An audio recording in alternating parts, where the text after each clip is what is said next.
Next, we have the actual beginning of our precessional cycle at 23,960 BC with the age of Aquarius. And because of the success of the shamanic fertility religion, Homo sapien populations grew, and at this point, Neanderthals were fully extinct. Also, at this time, the ice sheets are at their maximum. That means the temperature on Earth is extremely cold. Europe is for the most part either glaciated or a tundra. All the tribes are forced south.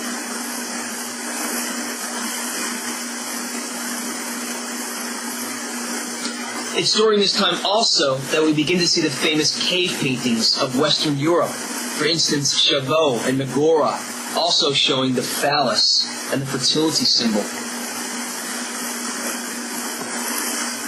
Also, there are those cave paintings and sites completely lacking of the shamanic influence of the fertility religion, such as Altamira. This shows evidence once again of a diverging culture coexisting in Europe during the Paleolithic. This brings us to 18,000 to 10,000 BC with the ages of Scorpio, Virgo, and Libra. If we look at the ice core map, we see that during this time, from the purple to the orange line, Europe starts to warm. And it's during this period, shown on the map here, between the purple and orange lines, that shamanic cultures fully emerge.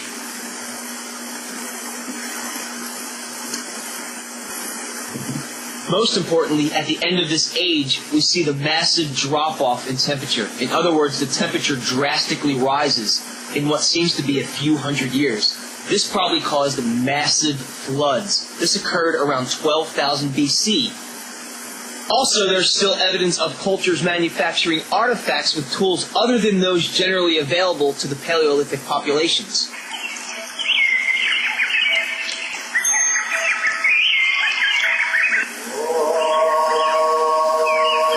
Famous caves at Lascaux, France.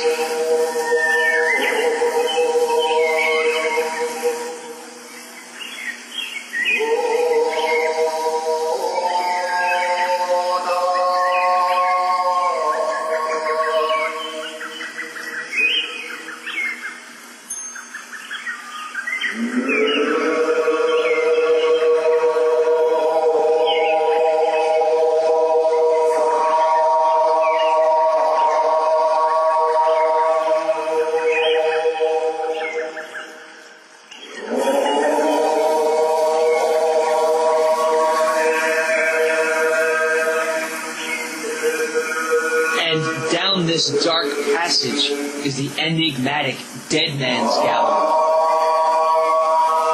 One can only imagine what mystery this held for a young shaman being initiated into the great teachings of his people. After many ordeals, this at last is the culmination of the tribal religion, to be initiated into the mysteries of gods and stars.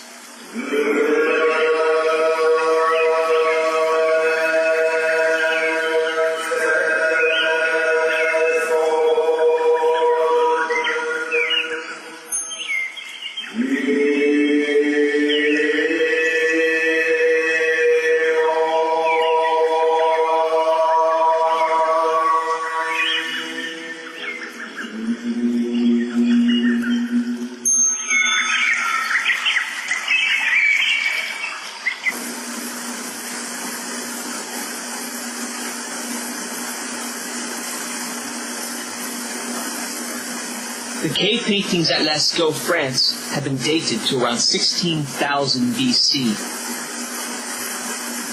The famous Dead Man's Gallery is a star map showing a constellation known as the Northern Triangle. The constellations Cygnus, Lyra, and Aquila make up the Northern Triangle. At At the time of Lascaux, the Earth's pole star was Vega, a star in the constellation Lyra, one of the stars in the Northern Triangle. The bullseye represents Vega. The phallus, the bird's head, and the bird on a stick are just some of the shamanic emblems in this Paleolithic star map.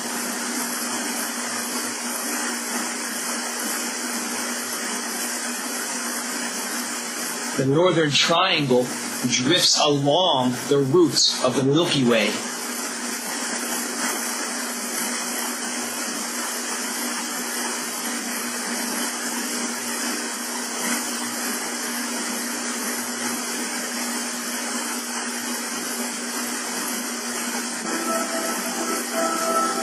The Pleiades are a group of stars in the constellation Taurus.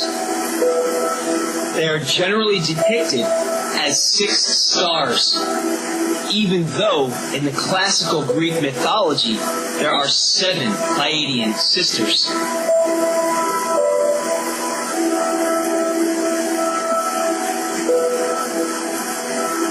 In another painting at the site of Lascaux, the sky of the constellation Taurus is clearly depicted.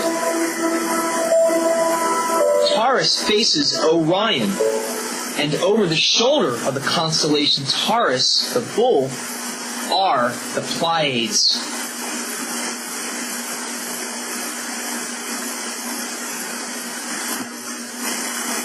Exactly what is depicted in this Paleolithic star map at Lascaux is Taurus, the famous belt of Orion, and the 6 Pleiadian sister stars. At the time of Lascaux, Taurus was seen at sunrise in the fall and sunset in the spring, and Cygnus and Vega were in the configurations of the North Pole stars during that time.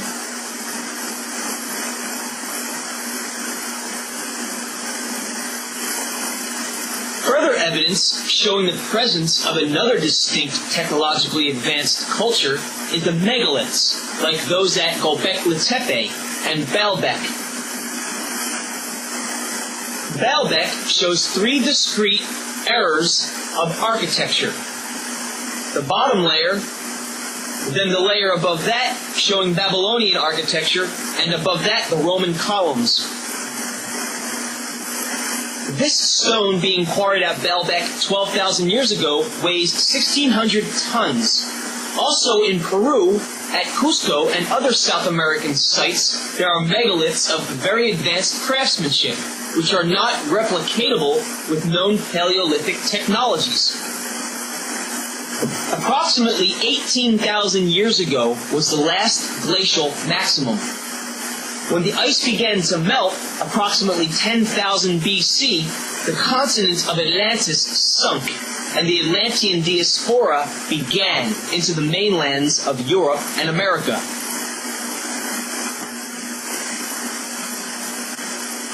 During the precessional age before last, around 50,000 years ago, an extraterrestrial race came to Earth. This race was being pursued out of their own place in the galaxy. This race being pursued was created genetically by the pursuing race.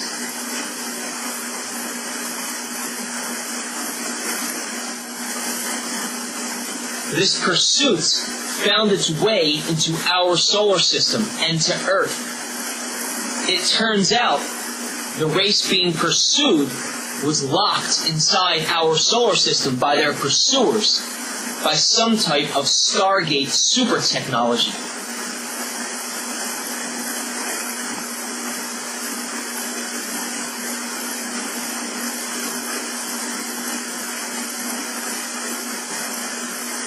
Jude 6 states, "And to the angels which kept not their first estate, but left their own habitation, he hath reserved in everlasting chains